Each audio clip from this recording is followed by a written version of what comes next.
All right, I got a very special interview set up for you right now, and I think now is the perfect time to talk about this. I want to bring on Maya Kazazik. Did I get it right, Maya? Yep, you did. Awesome.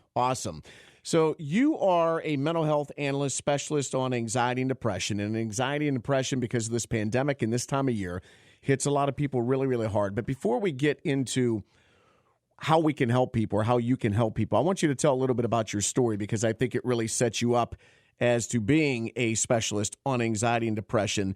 Your childhood was cut short by genocide that killed, injured more than 250,000 people during the Bosnian War. You were chatting with your friends when what happened? Well, yes, during Bosnian genocide, I was hanging out with 5 of my friends in the courtyard of our building when a rocket-propelled grenade exploded, killed all 5 of my friends instantly, and I was severely injured. Okay, due to a lack of medical services or resources, your leg had to be amputated without anesthesia. I can't even imagine. You've endured over 100 surgeries. You had to relearn how to walk again. How did you not give up hope during all this?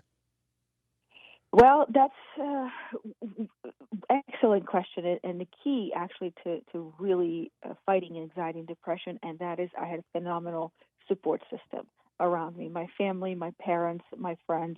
I felt really, really supported, and when you have an excellent support system, you don't give up hope. You want to try it one more time.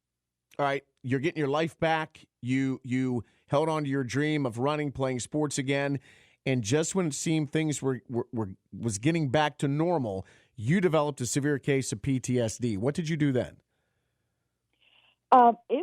It was extremely traumatizing to experience PTSD, especially because it came 15 years after my injury. And I think what's important to know, for audience to know, is that PTSD, anxiety, depression, they don't necessarily hit you at the moment when something is happening. Usually they'll hit after. And the best way to explain this is that if you're walking down the street and somebody comes attack you, let's say steal your purse or something like that, you're going to fight back.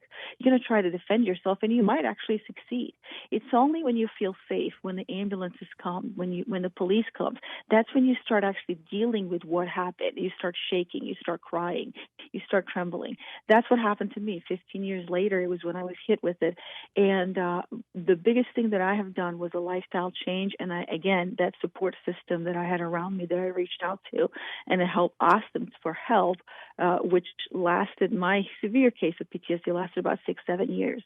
You also got help from an unexpected source, an amputee Great Dane named Rosie. But since you've been through all this, you've dedicated your life to educating people on the warning signs of depression and anxiety and offering tips. With that said, has the pandemic exposed the cracks in our mental health system? Absolutely. Our mental health system has already been taxed with too much, and it was burdened as it was. Mental health issues have been slowly increasing over the years, but mental health, the 2021, 2020, and 2019 COVID has really exacerbated that system, and it showed all of the issues that we have actually been struggling with. People are having a hard time accessing the care that they need, and therapists and counselors are actually experiencing, like most healthcare providers, experiencing major burnout and trying to struggle to keep up with demand. Talk right now to Maya Kazazik. Right now, she is a mental health analyst specialist on anxiety and depression. Are there public or community resources, Maya, available that people don't even know about where they could go get some help? Absolutely. If you go to the CDC website under mental health section, they will list a really nice list of free and confidential places where you can reach out to get help. All right. When I talk about the pandemic, we talk about all the deaths. We talk about how it's affected people. I mean, from mandates to everything else. But we rarely talk about kids. We rarely talk about the children. What about children, their mental health needs, not only with this pandemic, but just living in the world they live in today with all the social media, all the pressures, which, of course, increases anxiety and depression. What about kids? Well, kids are actually one of the groups that we have seen an increase in a lot more than an average population. They are definitely the most vulnerable population that we have. Especially, it's important to take care of them, not only just because they're innocent children, but also because that's the world stays with children, right? They're going to be the ones, functioning adults, they're going to be taking care of all of these systems and everything that's happening.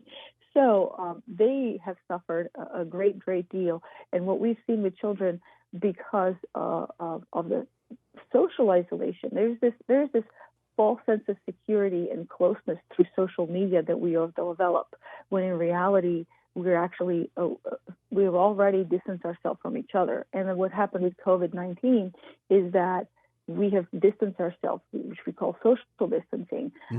We have distanced ourselves even further and isolated. This isolation is what creates a lot of mental health issues, anxiety, depression, and other disorders, because your support system is no longer as strong, and you feel alone, you feel isolated, and the situation starts to feel dire. It's hard to ask for help and so on. Maya, I know there's a last question I have for you. I know there's a lot of people probably stuck on a therapist's wait list. If you're one of those people, what do you do if you can't get the help you need? Where do you go? What do you do? Well, the best thing that you can do is practice self-care. And that could be, for each individual, that could be a completely different set of things. But self-care is really important. And I know that one thing that's going to cut across all of our realities is setting healthy boundaries. You have to understand that you cannot be there for everyone. If you want to help other people, you have to take care of yourself first. So first is practice self-care, set healthy boundaries, make sure that you're taking care of yourself, and then proceed forward. All right, Maya, thank you so much. Inspirational story. I appreciate you sharing it with us. Thank you for having me.